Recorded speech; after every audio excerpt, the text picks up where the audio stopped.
Oh,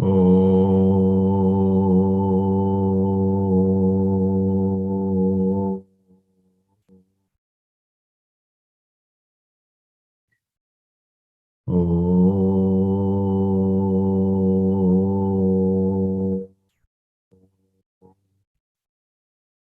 oh.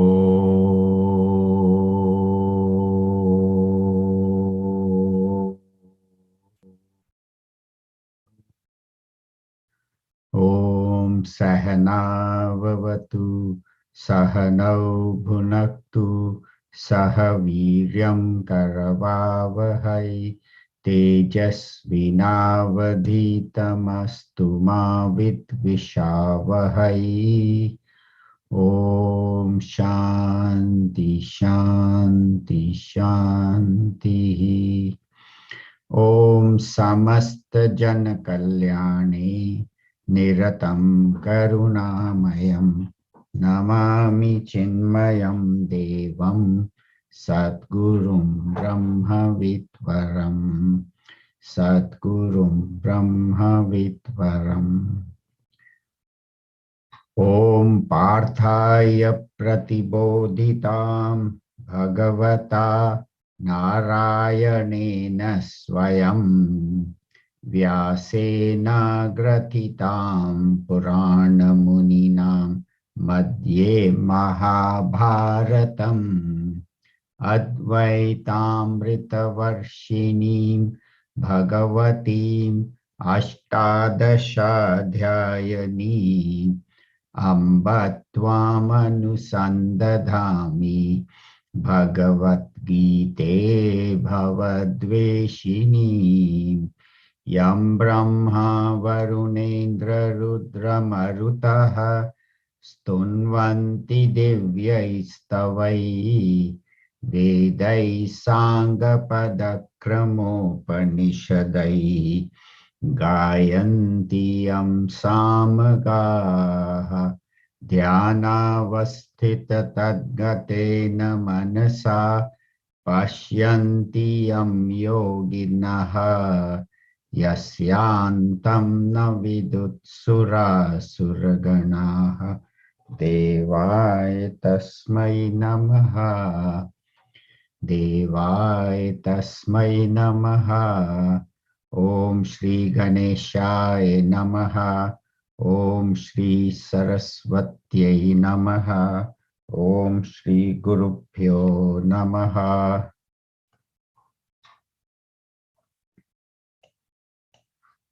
Hari Om. Humble pranams to you all. Wishing everybody a very happy Ram Navami. May the Lord Sri Ram manifest in our heart as the higher self, as the supreme consciousness.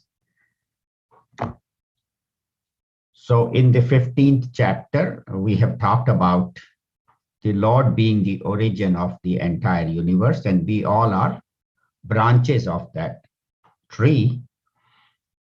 And the scriptures are our nourishment, which give us the right knowledge how to function in the world.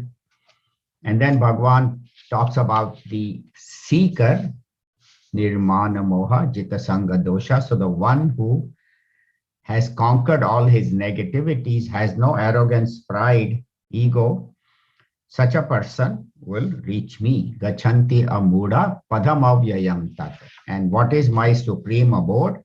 He said, where the sun or the moon or the lightning or the fire cannot illumine, which means that is the light of consciousness which illumines everything. The sun, the moon, the fire, electricity, everything is illumined by that. And also Bhagavan says that that is my unmanifest abode, which you and I at this moment are not able to see, but that is the origin where Prasrita Purani, where the entire universe has emerged from. But he says, where can I see you in this world? Because it is very hard for me to know where that supreme abode is, which is beyond the sun, the moon. So he says, okay, then you can see me in the world itself. Yadaditya gatam chejaha jagat bhasayate khilam. As the sun, you can see me in the light of the sun, which is illuminating and giving life to the whole world, the moon, which is nourishing the herbs. And also, I am within you as Vaishwanara, as the digestive fire. And he also talks about the jiva, each one of us, the individual, who, even though we are a part of that total consciousness, we are part of that divinity, but we think ourselves to be separate because of ignorance. And thinking this world alone to be important, we function and enjoy in this world. Nothing wrong with that, but one should realize that there is something higher, which is my supreme abode, which is my ultimate goal in life. And we have to continue to go through lifetimes of experiences until we finally reach that supreme goal. Shariram yada vapnoti yachapyut kramatishvaraha grihit vaitani samyati vayur gandha nivashayat. So the vasanas that I accumulate in this lifetime will stay with me and go with me with my subtle body. The gross body gets cremated or buried, but it's the subtle body that will carry the vasanas and the desires. And so the goal of spirituality is to reduce my vasanas, my selfish desires, work for the totality, and never forget that my actual home is somewhere else. That's why when we say Hari Home, when we say Hari Om, it is Hari Home. Let us go to our home, which is our true abode. And even when I am enjoying, even when I am functioning in this world, I have to keep my eye of wisdom, Jnana Chakshu, open, which means that I have to have the right knowledge through the Guru and the scripture, and put all my effort, Pashyanti Atmani Avasthitam, always try to know or see my true nature as the consciousness. But there are the other people who, even though they have been told by the Guru, by the scriptures, that you are not only this body, but your true nature is that divinity, and that is your true goal. Na pashyanti achetasaha. Why? Because they have not done the right thinking, and akritatmana, and they have not created their spiritual personality. So my goal of life should be to get the right understanding and develop a spiritual personality, a personality that is doing the right things according to the scriptures, following the message of the Bhagavad Gita. So this is how far we have come so far. And Bhagwan had first talked about the sun and the moon, furthest away. Then he talks about the earth, that I am the one that nourishes the plants. And then he comes subtler, from far away, he's coming within, that I am the digestive fire and I digest all your food, whatever you intake. Now he's even going subtler. Subtler than this is the mind and intellect. Subtler than the gross body is the mind and intellect. And Bhagwan says, I am there also. I have entered there also. They say, Gus gaye Bhagwan. Lord has entered in us and he is always with us. So we'll chant shloka number 15. Chapter 15, shloka 15. Sarvasya chaham hridi sannivishtaha. Sarvasya chaham hridi sannivishtaha. Mattah smritir jnanam apohanancha. Mattha smritir jnanam apohanam cha. Vedaischa sarvairahameva vedyaha. Vedaischa sarvairahameva vedyaha. Vedanta krit veda videva chaham. Vedanta krit veda videva chaham. All together. Sarvasya chaham hridi sannivishtaha matta smritir jnanam apohanam cha vedaischa sarvairahameva vedyaha vedanta krit veda videva chaham. So sarvasya, of everybody, of all beings, not only humans, but animals, birds, plants, fish, of all beings. Cha, and I am. Aham is I am. Bhagavan says, I am Hridi, in the heart. What is this heart? We'll talk about. Heart is not the pumping heart which pumps the blood, but we'll talk about what is this heart. And some nivishtaha. Vishta means I have entered and I am firmly established in your heart. I am right there with you. So God is not somewhere to be seen far away, but he is within us as our life principle, as our heart. We'll talk about that. And then what do I do there? Bhagavan says, mattaha, from me. That's the fifth case. From me, what comes out? Smriti, jnanam, apohanam, cha, and. So three things. Smriti is memory, jnanam is knowledge, and apohamanam is forgetfulness. So I am all three. I am memory, I am knowledge, and I am forgetfulness. Why does God say I am forgetfulness? We'll cover that. And Vedai, by all the Vedas, Sarvai, that is all Vedas, Aham eva Vedya, I alone am to be known. That is the most important thing, to be known is me alone. Not only I am known through the Vedas, but Vedanta Krit, I also am the creator of the Vedas, and Vedavit eva Chaham. So I am the creator of the Vedas. I am the one that knows the Vedas, and through the Vedas I can be known. So we say, well, we thought that Ved Vyasji was the creator of the Vedas, and we thought we are supposed to study the Vedas.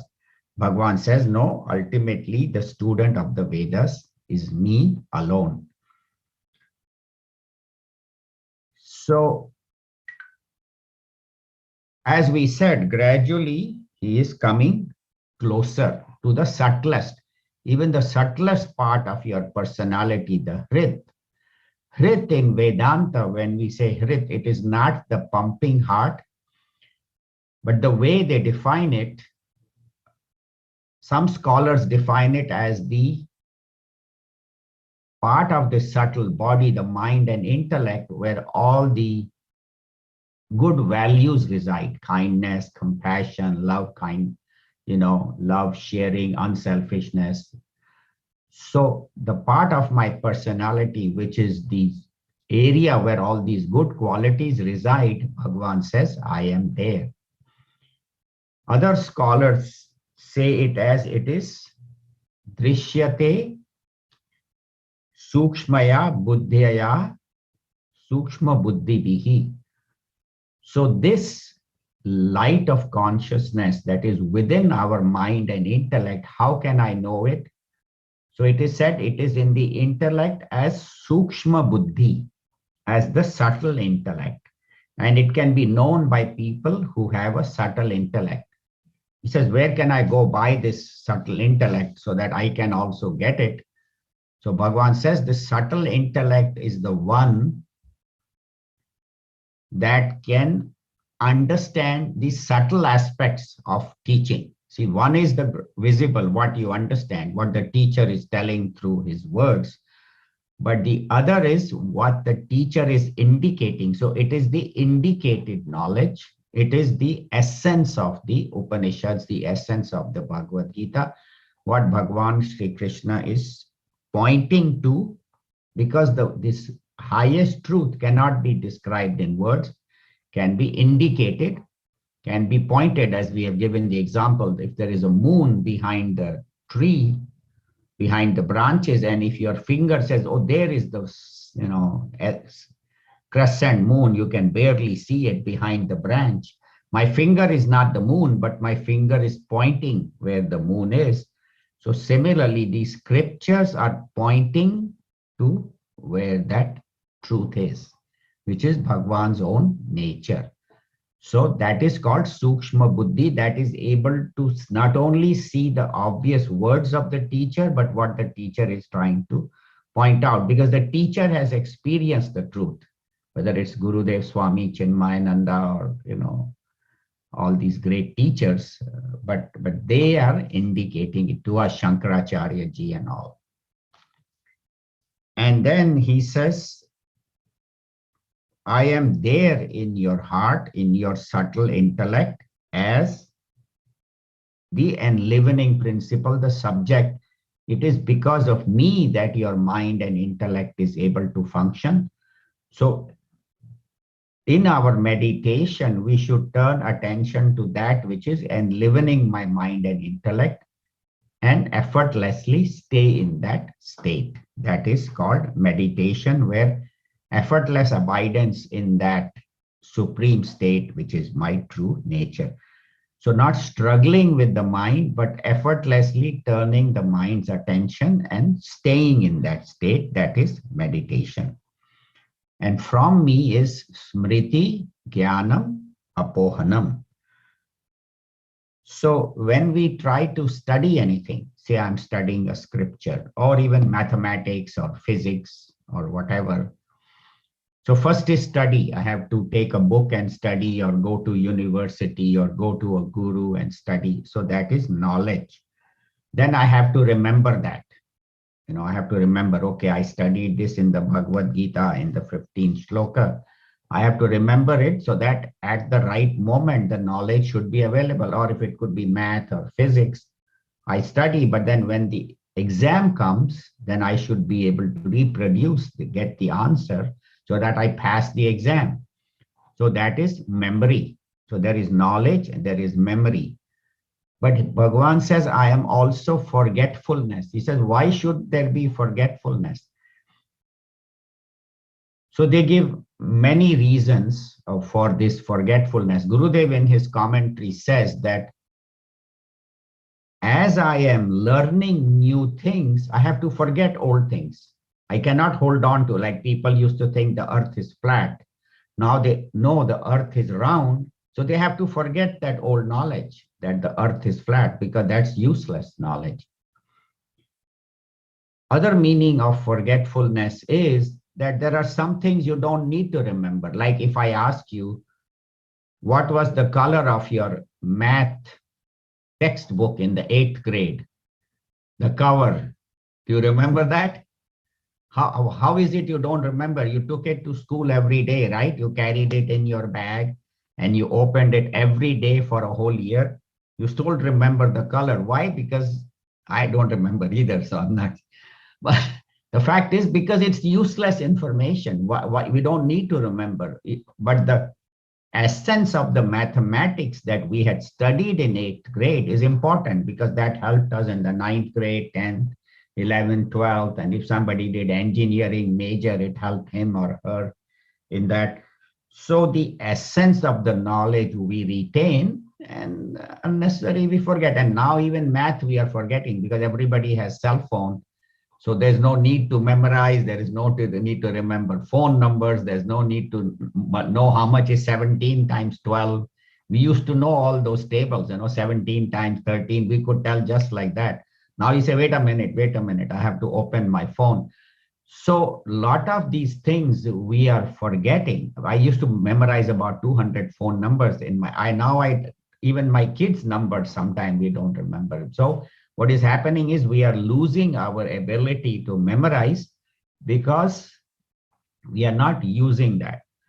So that is what they say, that memorization is very important. And then somebody said, now Bhagwan, now I know why I can't memorize Gita shlokas, because you are forgetfulness. You make me forget. No, it's not Bhagwan makes us forget. We have to put the effort. Another meaning of forgetfulness is that in the waking state, we get knowledge, right? All the studying happens in the waking state. If you're asleep, you can't study.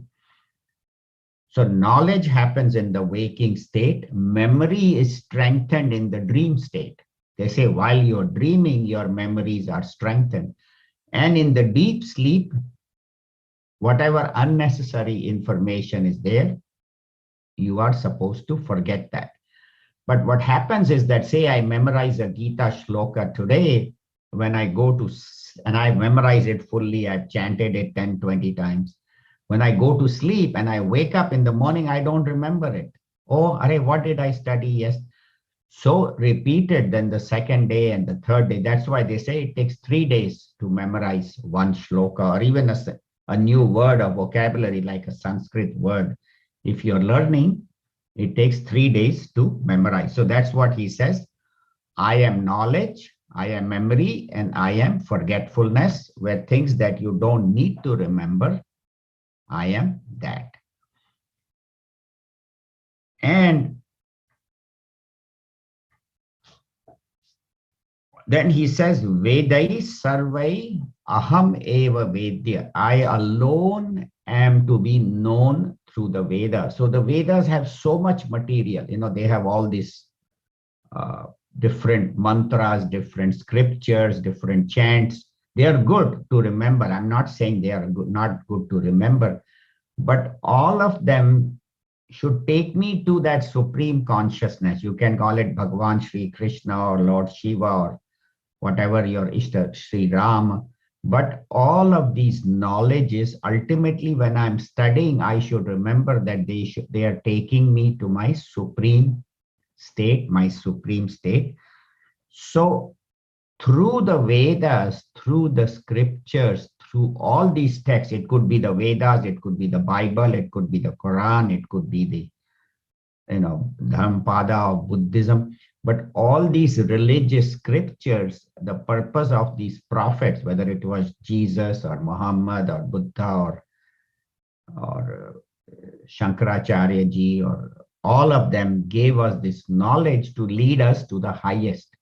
And that is our supreme abode, that is our home. And so all scriptures point to that. And so I should study the scripture so that I may fulfill the goal of my life. And the goal of my life is to realize the self, to know who I am, and always abide in that. If you see these great Mahatmas, they always abide in the truth that I am that consciousness, that I am not separate from the Lord. That's why Mirabai says, Mere to Giridhar Gopal dusra na koi, jaake sir mor mukut, mero pati soi. So she says, my true beloved, my true love is Bhagwan Sri Krishna, and nobody else, nothing else is important. So through the Vedas, I can be known, and I alone, aham eva vedya, I alone should be known through all these scriptural studies. And then I am also the creator of the Vedas. So how did Bhagavan create the Vedas? So the rishis tell us that the Vedas are revealed knowledge. They are Shruti. So when the rishis were sitting in the deep meditation, they connected with the totality, and this knowledge was revealed to them. They heard it in their meditation, and then they repeated it to their students. They remembered it. And so he says, I am the creator of the Vedas, means the Vedic knowledge came from the higher source, was not composed manually, like some of the other, for example, the Bhagavad Gita is said to be a Smriti. Smriti means Bhagwan Sri Krishna, whatever he knew, he revealed to Arjuna on this earth in a human form. But the Vedas are said to be Shruti because they were revealed from a higher source. So that is why he says, I am the composer of the Vedas and I am the knower of the Vedas. You say, well, how about when we study? When you study, you realize that God and I are one. So that oneness is revealed, that one alone is there. Talking about one alone, this wife brought some rasgullas from the store. Everybody knows what rasgulla is. So the husband says, give me some rasgullas. So she gave him one. So he ate it. He said, only one? How about more? She says, no, you don't need more. All rasgullas taste the same. So you need one alone. So same way, the one truth alone is revealed in this higher scriptures. Another meaning of that I am the creator, I am the knowing power, and I am the memory, and all knowledge comes from me. Also, one other teacher I was studying, he refers to this as prana. Prana means the inner energy, because of which we are able to create. You know, it is because of the inner energy that we are able to talk, walk, function. And the same prana which is inside functions as the external prana, because of which all the planets move, all the galaxies move, and the moon and sun and everything is maintained in place. So this prana is the inner energy with which we are able to create new things, with which we are able to study, with which we are able to function effectively. But people say, I'm tired all the time. I have no energy. Why do we have no energy? There are three things which dissipate our pranas. One is conflict. If I am having fight with somebody, or I am angry, or I am upset, or I am, so when there is conflict, that is one. Second is worry, unnecessarily worrying. Like you give somebody a job to open an umbrella.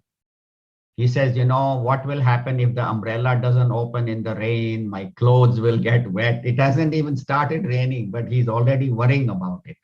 So, and we are very good at worrying. We think, we laugh, but that is how we all do that. How about when that happens? So conflict, worry, and depression. When I feel down, then those are the three methods to dissipate the prana. So if I'm getting tired or fatigued, I should think one of these three things. Either there is anger or conflict, or worry or depression. So let me chant the name of the Lord. And if we get up in the morning and meditate for at least 15, 20 minutes, we'll get a lot of spiritual energy, lot of prana to function. So that he says, I am the energy that creates the Vedas and that knows the Vedas. And through the Vedas, I am the one to be known. Now we'll go to the next one, 16th shloka. Dvavimau purushau loke. द्वाविमौ पुरुषौ लोके Sharashchakshara eva cha. क्षरश्चाक्षर एव च Sharas sarvani bhutani. क्षरः सर्वाणि भूतानि Kutastokshara uchyate. कूटस्थोऽक्षर उच्यते. Together. Dvavimau purushau loke. Sharashchakshara eva cha. Sharas sarvani bhutani. Kutastokshara uchyate. So dvau. So there are two in this world. Imau, in this loke. In this world, there are these two purushas. Imau purushau. So these two, that's why it is dvivachan is used. So there are two purushas. Purusha does not mean men. Purusha means the beings. Two different types of beings are there loke in this world. That's the seventh case. In this world, there are two kinds of beings. Kshara cha, akshara cha. So kshara and akshara. Kshara means perishable. Akshara means imperishable. Eva cha. In reality, there are only two kinds. Everything that we say, well, there are so many birds, plants, fish, animals, insects, mind, intellect, ego. He says everything can be divided into kshara and akshara, perishable and imperishable. And how do we divide those? So Bhagavan says, Shara sarvani bhutani, all beings, whether it's animals, birds, plants, fish, humans, all beings, and rocks, stones, minerals, elements, they are all kshara, they are all perishable. Sooner or later, everything will perish. You make a powerful building, one day it will get old, it will either collapse or you have to put it down. Mountains are slowly changing, the rivers are. So there is a constant change, constant destruction in anything that is created. Once it is created, it is bound to perish. Even this whole universe, this galaxy, when the pralay comes, when all these stars have become, dark, have become black holes, then the entire cosmos will perish, will go into pralay. So everything is bhutani. All beings are kshara, all beings are perishable. Sarvani bhutani, all beings are perishable, but there is a akshara, that is the imperishable, and that is said to be kutasthaha. It is said to be the kutaha, the anvil, uchyate. It is said to be. So let us see how. So at the highest level, there is consciousness alone, and we have talked about it. Brahman alone is there, on which this world is an appearance, is an illusory presentation. Actually, there is only one, Advaita. And this world, that variety we see is just name and form, but that one appearing as many, just as one clay appears as different parts and cups and saucers, and actually it's nothing but clay, but different shapes, forms, colors, names. Or one gold appears as different ornaments, necklace, bangle, earring, all those different names and forms and different usages and different, but actually it is one gold alone, one mud alone. So one Brahman alone is appearing as all these. But for our understanding, Bhagavan Sri Krishna has divided it into kshara and akshara, perishable and imperishable, because whatever is eternal, always was, that is consciousness. But when it is there in the kshara world, when it is supporting that, it is called, in context with that, in a relationship with that, it is called akshara. So there is kshara and there is akshara. Only in the presence of kshara, you need akshara. So Gurudev gives an example like, when I have a wife, then I can be called a husband. But before I'm married, I don't have a wife, I cannot be called a husband. Or when I have a child, then I can be called mother or father. But before I have a child, I don't have the status of mother or father. I only get the status after the child is born. And so in the same way, kshara and akshara, as long as there is a perishable world, the consciousness is called akshara. But when the entire perishable world disappears, then there is no akshara, then there is one consciousness alone. You can call that Brahman. That's why in the 13th chapter, it was called a kshetra and kshetragnya. So kshetra is this world, and the knower of this world is called kshetragnya. But when I go into deep sleep, then I'm not aware of the world, then I alone am. Or in the case of the realized master, who has become one with that totality, then he or she sees this world as an illusion. It is there and he or she will function in the world. It's not that a realized master will stop, but he will realize that there is illusory world and a transactional world, you can say, relative reality, where I am functioning, but my reality is something higher. And this akshara is said to be kuta. Kutastha. Kuta is the anvil. If in the olden days when ironsmiths used to beat, like they want to make a horseshoe or they want to make a plate, there used to be an anvil, which was like a firm piece of steel on which they could hammer their metal and make it flat. So the anvil, nothing happens to it because it is very strong metal. But on that anvil, other metal objects can be made, a horseshoe or a plate or whatever object you need to make by beating. Nowadays, of course, everything is made by machine.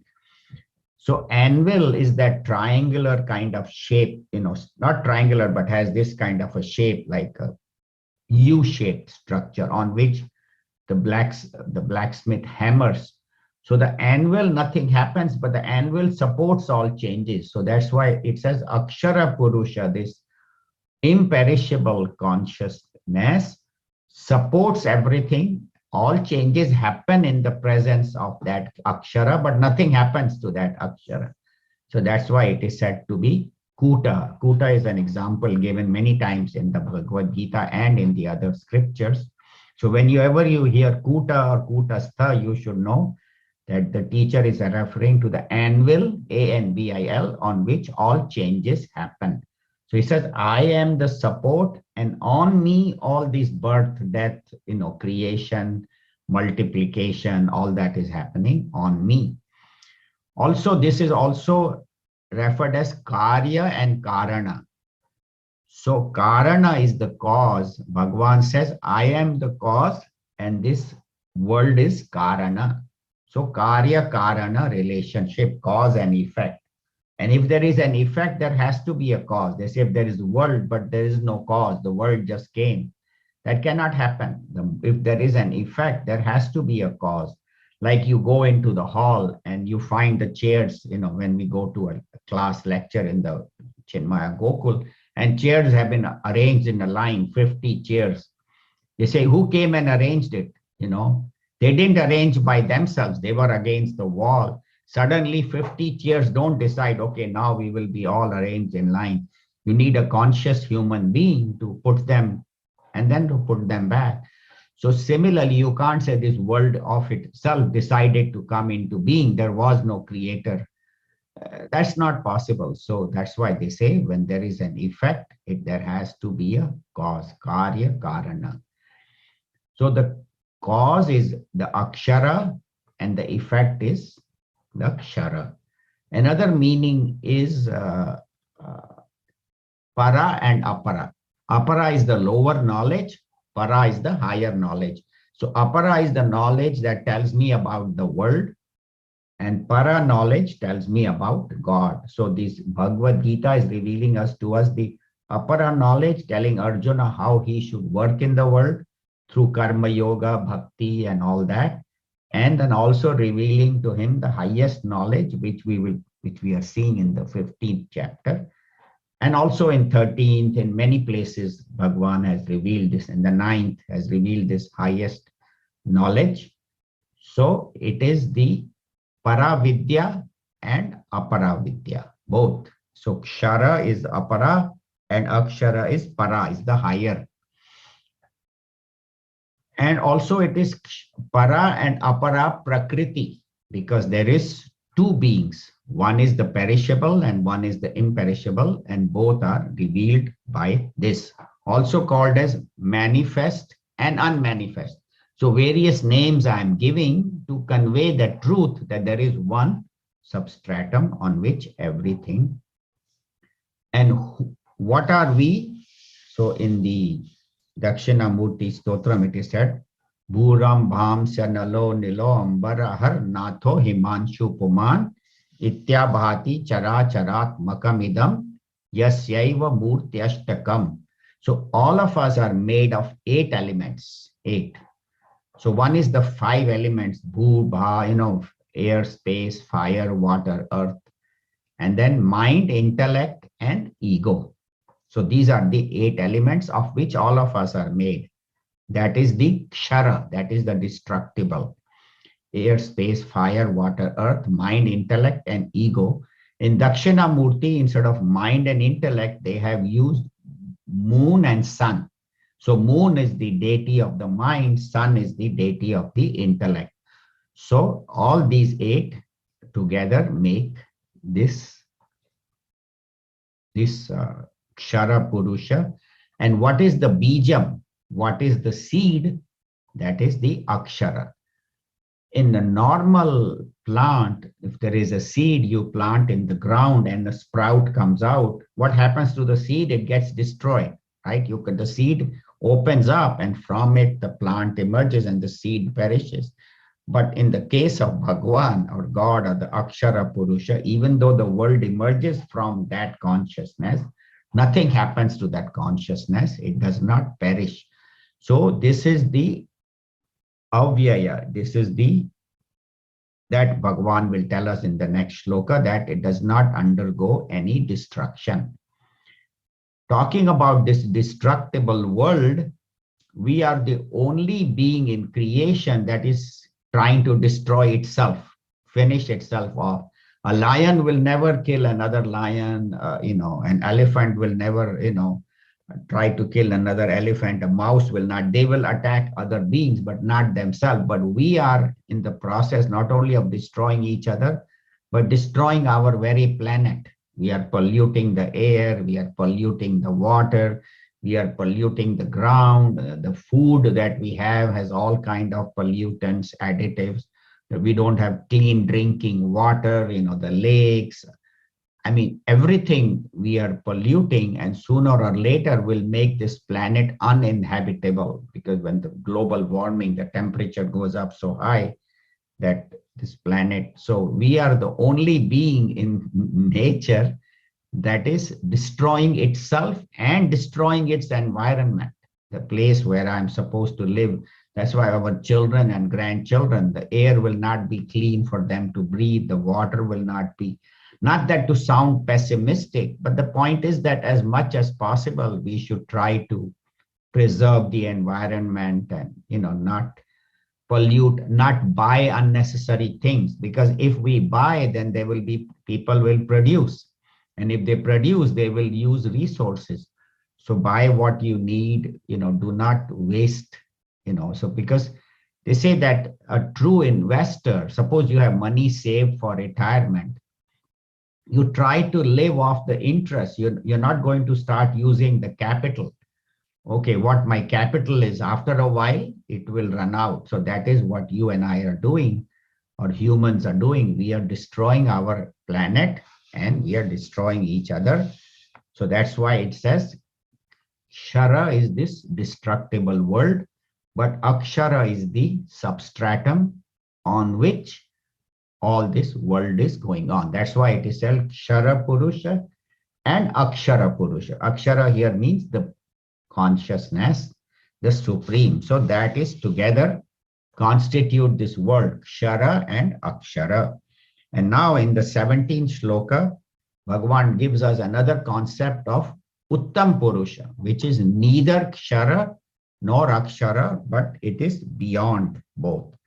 And the rest of this chapter will talk about who is this Uttam Purusha, what we call as Brahman, and Bhagavan himself calls it as Purushottam. That's why when we remember Bhagavan, Sri Krishna, we say Purushottam, or even when we say Ram, Sri Rama, it is Uttam Purush, it is the highest, because the highest consciousness took human birth in the form of Sri Krishna or Sri Ram. So we'll chant shloka number 17. Uttamah Purushastvanyah Uttamah Purushastvanyah Paramatmetyudahritah Paramatmetyudahritah Yo Lokatrayamavishya Yo Lokatrayamavishya Bibhartyavyaya Ishwarah. Vibhartyavyaya Ishwarah Together. Uttamah Purushastvanyah Paramatmetyudahritah Yo Lokatrayamavishya Bibhartyavyaya Ishwarah. So Bhagavan told us about Uttama, about Kshara and Akshara. So perishable and imperishable. So there are two beings, but he says there is Uttama Purusha, which is that consciousness which is playing both roles. It is playing the role of this perishable world, and it is playing the role of the imperishable Akshara Purusha. So one Brahman is playing all these roles. He's playing the role of Sri Ram, Sri Durga, Saraswati, Krishna. all consciousness, everything is that one playing all different roles, and it's also called Kshara and Akshara. So the perishable and the imperishable, all I am, but I am beyond. Uttama Purusha is two means but Anya. It is different from both of these. As I said, Akshara is only in reference to Kshara. When there is no Kshara, there is no need for Akshara. That is Uttama Purusha. So the point is that when the mind and intellect become quiet in my meditation, then I experience that state which is beyond mind and intellect, and that is called Uttama Purusha. It is also called Paramatma, the supreme soul consciousness. Iti Udahritaha. Udahritaha means it is called. So in the Vedas, in the scriptures, in the Bhagavad Gita, it is called Uttama Purusha, it is called Paramatma. And what does this do? What does this Bhagwan or consciousness or Brahman do? Yaha. Yaha means this Uttama Purusha, this Purushottam. Lokatrayam avishya. Vishya means having entered. Vish means to enter. So having entered into this lokatraya, into these three worlds. What are these three worlds? We'll talk about that. Into these three worlds, having entered, bibharti, it nourishes them, it supports them, and it is by itself avyaya. It is imperishable, it is indestructible, and it is also called Ishvara. So what is this Ishvara? We'll talk about that. So as we said, Uttama Purusha means that which is neither perishable nor imperishable, because those are both concepts of the intellect, that which is beyond the intellect's thinking. So it cannot be thought of, can only be experienced as me, as I, my higher nature. And it is said to be Paramatma, the Supreme Self, and it has entered Vishya, it has entered these three lokas. So what are the three lokas? One, our understanding is that Earth is one loka. Then there are, 7 heavens above, Jana, Tapaha, Bhuva, all those different worlds. And then there are Atala, Vitala, Patala, all these lower worlds. So 6 below, then Earth, and then 7 above. So there are 14 worlds, Chode Lok. So 14 worlds. So in all those, but it can be divided into 3, the Earth, the lower worlds, and the higher worlds. The 14 can be split into 3, or can be grouped as 3. That Earth is 1, 6 below, and 7 above.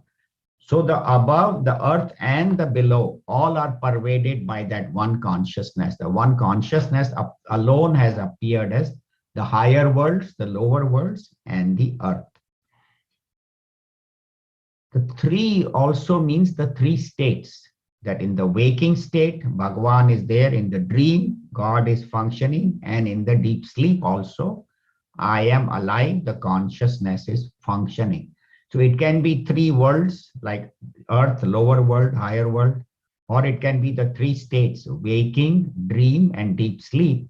In all 3, Bhagwan says, I am there and I am beyond. That's why they say there is a 4th state called Turiya, or the state of awakening, the state of enlightenment. And that is where these masters, these great masters, function in that state. They still function in the world, but their awareness is always of the 4th state called Turiya. And in God's mind, this whole world comes into being. So to give an example of the dream, when I go to sleep, and in my dream, I dream of a forest, and then I dream of a mountain, and then there is a sun and the moon, and I am there, and my friend is there. Now, who created the dream? I did, right? My own mind. In sleep, I create the dream. So I am the creator of the dream. And then in the dream, I am talking to my friend, and then I am climbing the mountain. So I am sustaining the dream. And then when I wake up, the dream merges back into my mind. So I was the creator, I was the sustainer, and I was the destroyer of the dream. So what is Ishvara? Ishvara is the creator, sustainer, destroyer of this whole dream, which we call the world. And we give them the name Brahma, Vishnu, Mahesh. So Brahmaji, Vishnu Bhagwan, and Shiva Bhagwan. So there are three aspects of the creator. So that's why he says Ishvara. Ishvara is the three, the creator, sustainer, and destroyer of this entire universe. Just as I am not conditioned by my dream. So in my dream, I dreamt I was a beggar, but in reality, I'm a multimillionaire. So even though I dream I am a beggar, I don't become a beggar, right? When I wake up, the dream is, or in my dream, I was very sick. I was dreaming that I'm in the hospital and they're putting an IV in me and I am on a ventilator. When I wake up, I am neither in the hospital, nor I have the IV, nor I have the ventilator. Why? Because the events of the dream do not affect my waking state. I'm poor, but in my dream I'm a millionaire. I can't bring all those $1 million from the dream into the waking state.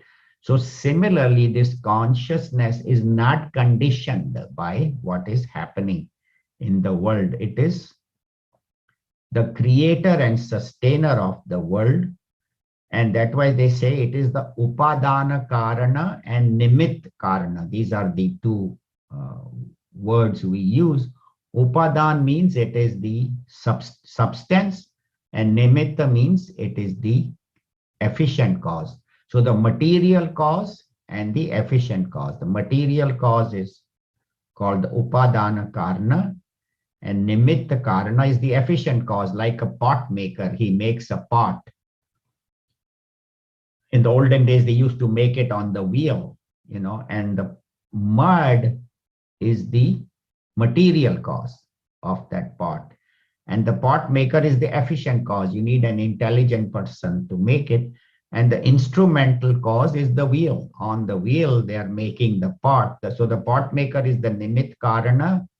The mud or clay is the Upadan Karana, and the instrument is the wheel. So similarly, Bhagwan himself is the Upadana Karana and Nimit Karana and the instrumental cause, because Bhagwan himself has become this whole world and he has created out of himself as an illusion.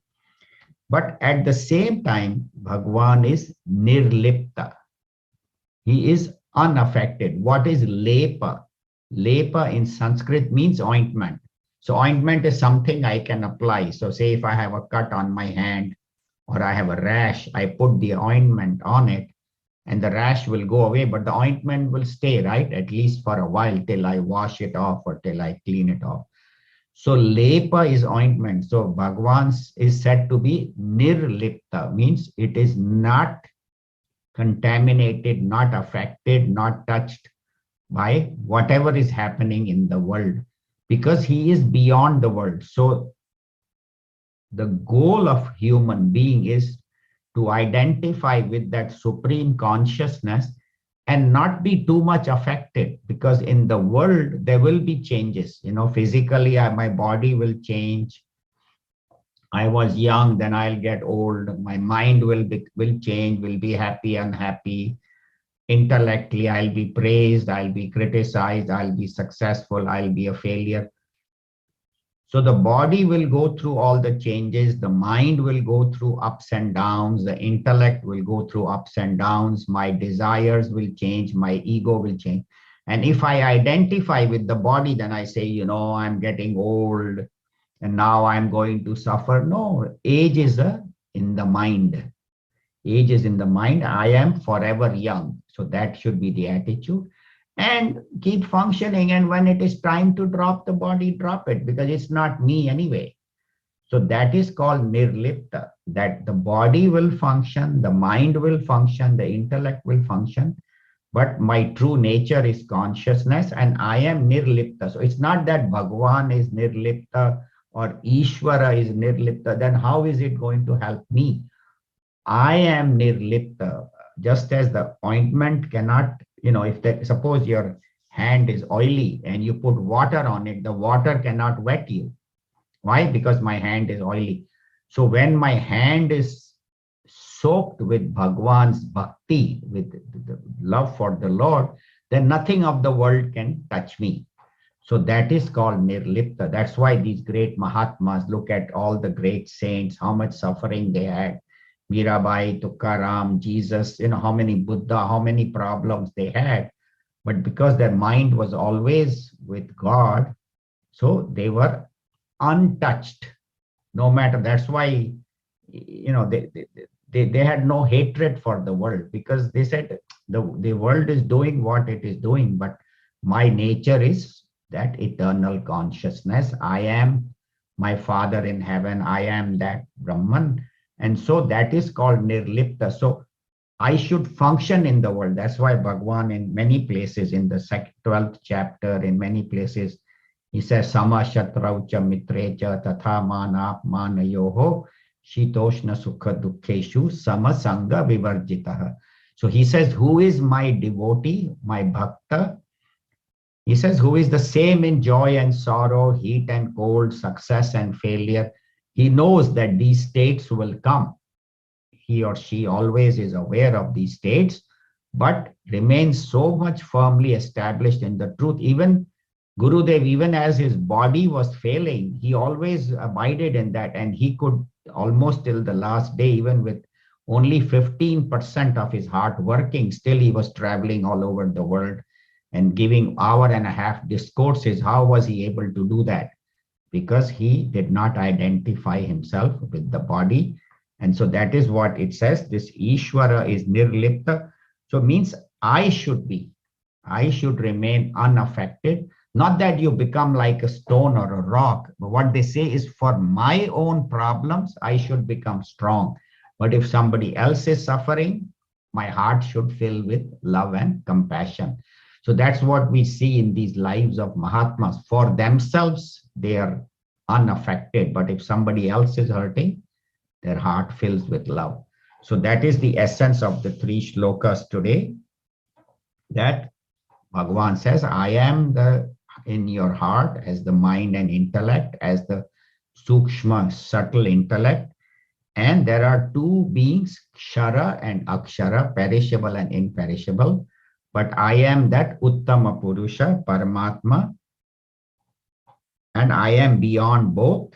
But I am the one that is sustaining, Vibharti.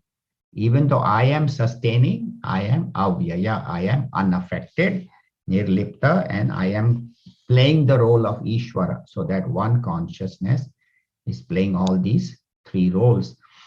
So we'll do the arti. Om na tatra suryo bhati na chandra tarakam nema vidyuto bhanti kuto yamagnihi tameva bhantam anubhati sarvam tasya bhasa sarvamidam vibhati. बोलिए श्री रामचंद्र भगवान की जय. राम सीता लक्ष्मण हनुमान जी की जय. Now we'll do Gurudev's Aarti. आरती श्री चिन्मय सतगुरु की दिव्य रूप मूर्ति करुणा की.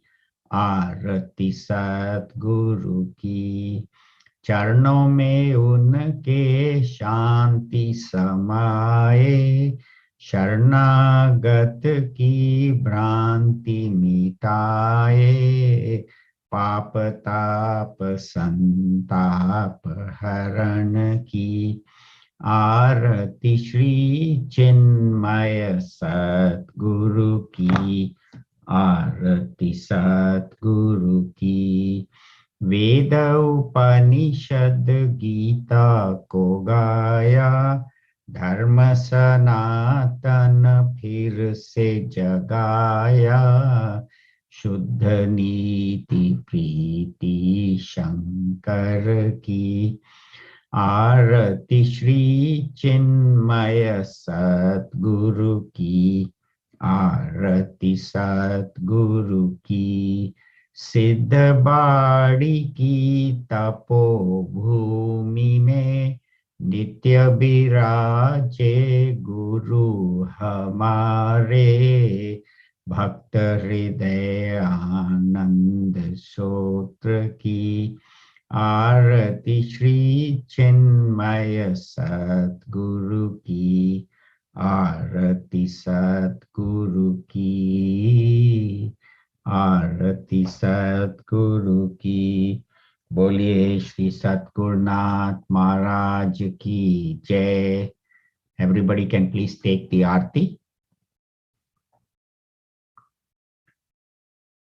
कायेन वाचा मनसेन्द्रियैर्वा बुद्ध्यात्मना वा प्रकृते स्वभावात् करोमि यद्यत् सकलं परस्मै नारायणायेति समर्पयामि, नारायणायेति समर्पयामि।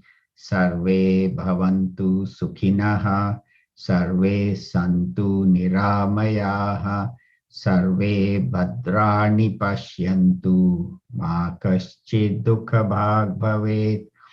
ॐ असतो मा सत्कमय, तमसो मा ज्योतिर्गमय, मृत्योर्मामृतं गमय। ॐ शान्ति शान्ति शान्तिः। हरिः ॐ श्री गुरुभ्यो नमः। हरिः ॐ। Thank you very much. Hari Om. See you in 2 weeks.